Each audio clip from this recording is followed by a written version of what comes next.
What up, what up? What is going on, ladies and gentlemen? It's your boy Jesse. Welcome back to another Madden 15 online gameplay. Today we have another subscriber game.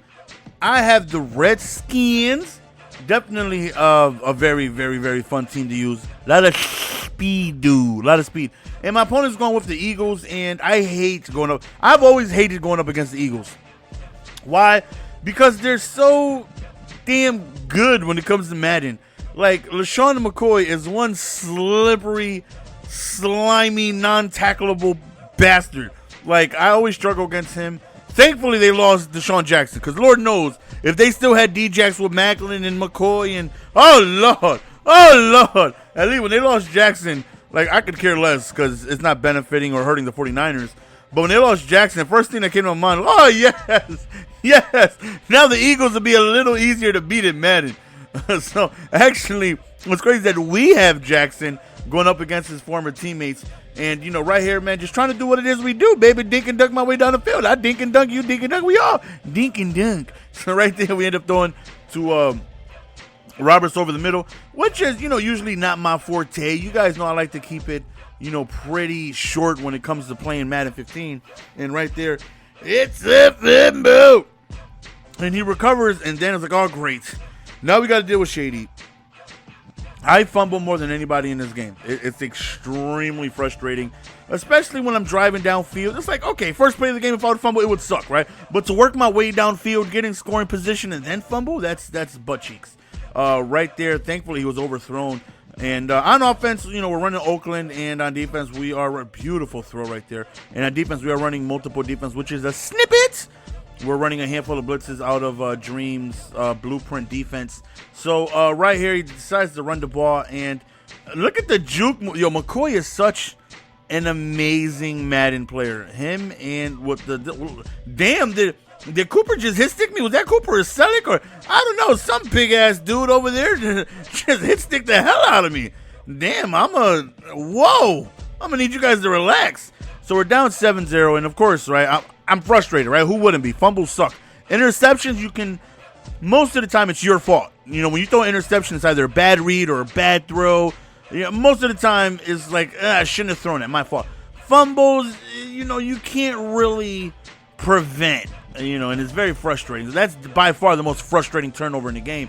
And as you guys know, whenever I get frustrated, I make more dumb decisions because I'm a very dumb human being. So whenever I get frustrated, I get more upset and make, you know, worser decisions.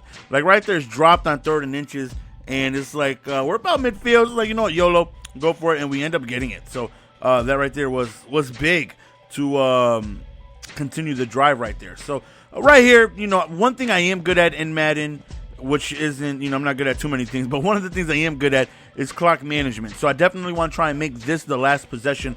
You know, I do not want him to see the ball again. If he does get the ball, I want it to be a little bit time remaining. You know, not enough time for him to have a full-blown drive, you know, go down the field and make some plays happen. So miscommunication right there. We don't get anything. 3rd and 13, we go just beautiful precision streak right up the middle, and we end up scoring, only leaving 13 seconds left. So, you know, it's still a little frustrating that we fumbled on our first possession, but nonetheless, we could possibly go into halftime tie game. You know, he does receive ball, but it's a tie game. You know, can't complain, and, you know, can't ask for, you know, too much, right? You know, when it's a tie game, it's like, okay, let's see what we can do from here. So, defensively, man, we got to try and stop McCoy. He is just gashing me every time he touches the ball, and what's frustrating about somebody like that is obviously you have to game plan for him specifically because he's that much of a game changer. So, you know, I'm stuffing safeties and corners in the box. Ooh, dropped an interception right there. You know, I got to try and prepare for McCoy. So I'm trying to, you know, set up extra things to try and stop him. Then when he passes, you know, he's catching me like off guard. And again, another 3rd down situation, and he's just coming through whenever, you know, I feel like I get him in a tough spot. And he's just doing a really good job of finding open guys right there. Quick comeback route.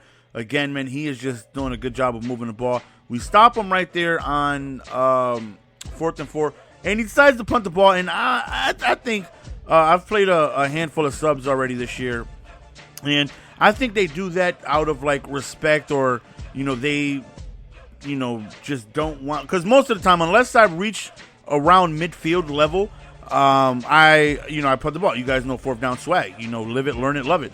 And in any normal game, like 99.9% of the people, they're going to go for it in that situation. And, I've gone up against subs and they just, punt the ball, where I feel like if they weren't playing me, if they were playing anybody else, they probably would have went for it. But nonetheless, I can't control what he does. He punts the ball, and I'm thankful for it because you guys know my fourth down defense is ass cheeks. So I'm definitely thankful for that. So fourth quarter is here, 7-7. We are in great opportunity to take the lead. Bearing a turnover, we should minimum go up 10-7, but we could taste the end zone. That's exactly what happened. Quick little corner route. We go up 14-7, and now, our defense is back on the field. And Washington definitely got some playmakers, man, when you talk about Kerrigan and Arakpo, which is another word for sack, those two linebackers are like, Redskins are one of those teams where if you're trying to match up with somebody and they pick the Redskins, you're like, that's a tough team to match up with because they're skilled, on both sides of the ball. You got big old Stank Morris, you got RG Knee or RG3 or whatever it is you guys are calling him nowadays. You have Desean Jackson, and, on defense, you got those studs of linebackers. You got Hall, they're a really, really, really good team right there. Le Biget. And we end up getting a sack with Arakpo right there. Already starting us in field goal range right here. I don't use mobile quarterbacks too much, so I kind of got carried away right there. Just just running away. Right here, man, we hit Le Edge, and we pick up Le first down. Oh, no. Le touchdown. And we end up scoring with RG3 right there. Only a minute, some odd remaining, less than 2 minutes. Oh, he's not out of the game yet. He has all of his timeouts. And, still possible for him to score here, make it a one-possession game. And, as long as he has all of his timeouts, he can force a punt. So, right there, he goes to the screen, which should have been lurking a little more. Definitely could have been worse. So, we'll deal with the 6-yard gain. Right there, nice throw across the field. And he's just finding guys open. Right there, he just throws a fadeaway. And Dante Hall just catches it like a beautiful walloping baby bird falling out of the sky. Like, I'll basket catch you, baby. And that right there was a definitely big turn of events right there, because that right there pretty much eliminates any shot he has of coming back, bearing we just have a complete meltdown. Right there, I was going to throw to A, but he did a good job of backpedaling right to that route. And he pretty much somewhat conceded in game by, he realized it would be tough for him to come back. So he didn't even waste any of his timeouts. He just let me waste the time all the way down to little less than a minute. So now it would be extremely rough for him to try and come back wide open over there on the right side. I don't know how he got so wide open. No huddle, of course, if any chance, man, is going to be really, really tough. But you would like him to try and keep his timeouts, if possible. Right there, he streaks us again, and this time Hall with the speed recovers and just goes up for it and snags it. And that's pretty much the game right there. So we end up coming away with the victory. Hopefully you guys enjoy, man. We're going to go on ahead and just call, play, keep the clock rolling, and be able to roll out with this victory. So hopefully you guys enjoyed. Excuse me. Oh, never mind. We don't run. We decided to pass the ball. Maybe I was expecting a run commit. So if you guys made it this far in the video, man, go on ahead, represent that. Hit that like button. I would greatly appreciate it. Just lets me know that you watched the entire video, man. And if you watched the entire product, hit that like button. Lets me know you guys appreciate the time and effort and that was spent into the creation of this video. So again, man, hopefully you guys enjoyed. It's your boy GS, and we're gonna be signing out. Peace. Look at RG3 celebrating like a boss.